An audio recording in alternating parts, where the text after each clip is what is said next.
Welcome to Games from Folktales, a podcast that mixes historical research and tabletop role-playing settings. I'm your host, Timothy Ferguson. This week, Simon the Friend of Snakes. This is an Armenian folktale from a collection called The Golden Maiden by A.G. Seklemian. This story and the one which will follow next week are both possible starting points for a spring covenant.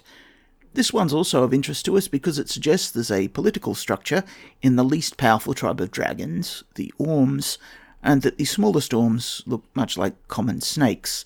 Statistics for the King of Serpents and his daughter will appear, eventually, on the blog that accompanies this podcast.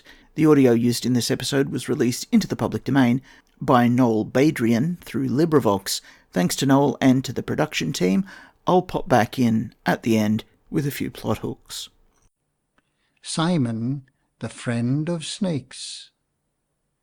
The King of the Snakes lives in the ruins of a big tower between Nineveh and Babylon, and rules all the snake tribe, both on land and sea. Once the king's son, who was viceroy of the province of Diyarbakir, wrote a letter to his royal father as follows: "Long live the king. May heaven bestow upon you life everlasting. Amen.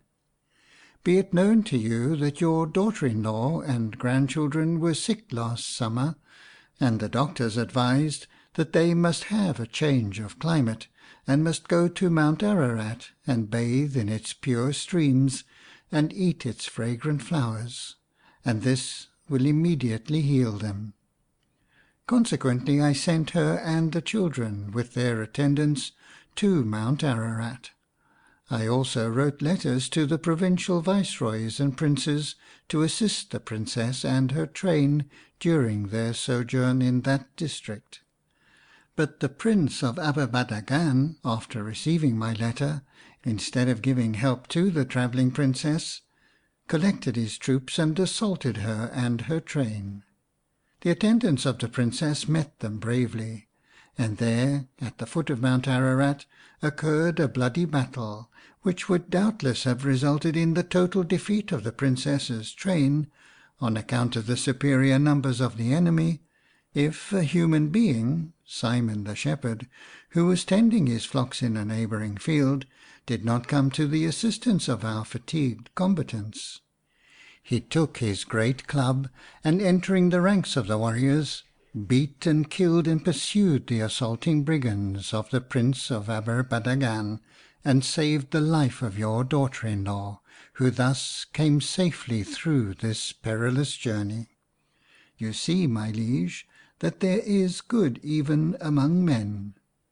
I will punish the vile Prince of Aberbadagan for his wicked conduct, but it remains for you to reward the goodness of this noble human being as you deem fit, and oblige your affectionate son."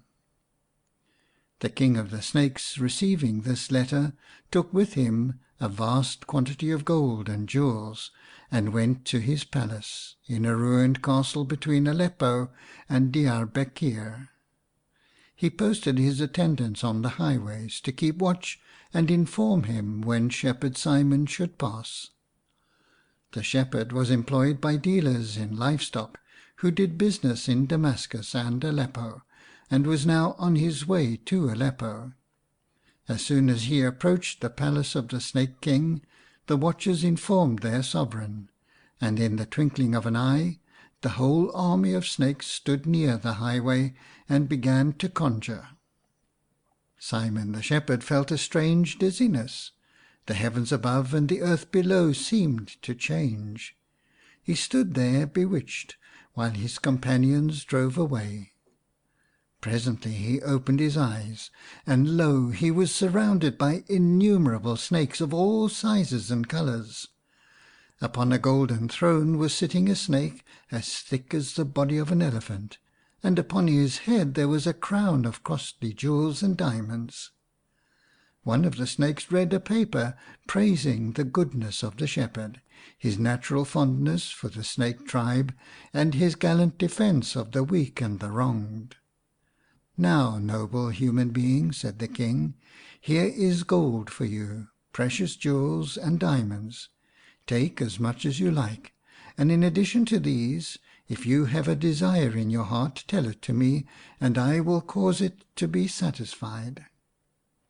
Simon, after filling his shepherd's bag and his pockets with gold and jewels, said, "I wish to understand the language of all animals, reptiles and birds." "Let it be so," said the King. "But on the day on which you shall tell anything of what you have seen or heard, you shall die." The spell was removed, the snakes vanished, and Simon the shepherd returned to his home near the foot of Mount Ararat. On the way he heard the animals talking, and lo, they knew all the secrets of men, and foretold events that would happen. Sometimes he laughed at what he heard, and sometimes he was terrified, so that his hair stood erect upon his head. He entered his native village, and lo, all the dogs, cats and chickens, and even the long-legged storks were hallooing to one another and saying, "Simon the shepherd has come. His bag and pockets are full of gold and jewels." Simon came to his house and put his treasures before his wife, who, being a very curious woman, instantly asked him where and how he obtained so much wealth. "Enjoy it, but never ask," answered Simon. Simon heard his dog and chickens talking in regard to the secrets of the house. Sometimes he laughed, and sometimes he was angry. His wife, noticing Simon's strange conduct towards the animals, asked him the reason. He refused to tell, but she begged and importuned him, weeping all the time. Finally he could resist her entreaties no longer, and he promised to tell her everything on the following day. That evening he heard the dog talking to the cock, which was leading the chickens to roost, chuckling and gurgling. "Tell me, Master Rooster," said the dog, "what is the use of your chuckling and gurgling, since our master has promised his wife tomorrow to tell her everything? He will die.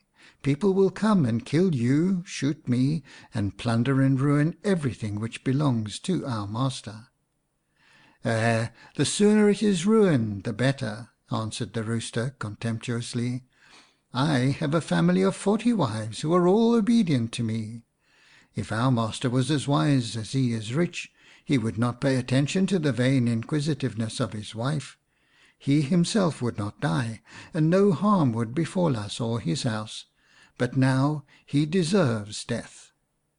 I'll cut the story short there because it ends with a threat of domestic violence, and that gains us nothing for the Ars Magica role-playing game. Let's move on to the plot hooks. Simon has undergone some sort of mystagogic initiation here.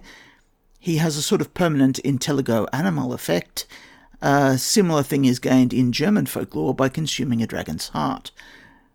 This virtue's weak enough that a companion could take it. The king has a palace in a ruined castle. It has a throne in a regio, which means it's got an aura. If you mix this with treasure, this is sufficient to begin a covenant.